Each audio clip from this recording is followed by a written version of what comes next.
हाय, नमस्कार मित्रांनो. मी गोरखनाथ बर्गे. आपल्या सर्वांचे माझ्या या सेवार्थ गोरखनाथ या यूट्यूब चॅनलवर आपले स्वागत करतो. मित्रांनो, आजची सर्वात मोठी घटना म्हणजे महाराष्ट्रातील टी परीक्षेचा पेपर फुटीचा प्रश्न. कारण की या गेल्या काही दिवसामध्येच आपल्या देशामध्ये नीटचा पेपर फुटला होता. पण ते प्रकरण लक्षात घेता त्या पेपरला अवघ्या काही दिवसच झाले, परंतु आज लगेच आपल्या महाराष्ट्र शिक्षण परिषद मार्फत जी घेण्यात येते टी परीक्षा, ती येत्या उद्याच म्हणजे 28 जून 2026 रोजी तिचे आयोजन केले होते.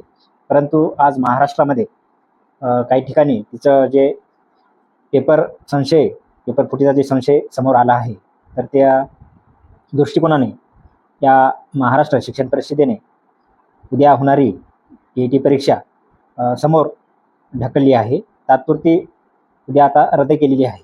तर महत्त्वाचा विषय म्हणजे ह्या ज्या वारंवार पेपर फुटीचे जे प्रकरण आपले आहेत आपल्या देशामध्ये, आपल्या महाराष्ट्रामध्ये, कारण की ही जी व्यवस्था आहे, तर याच्याकडे शासनाने गांभीर्याने लक्ष देणं गरजेचं आहे.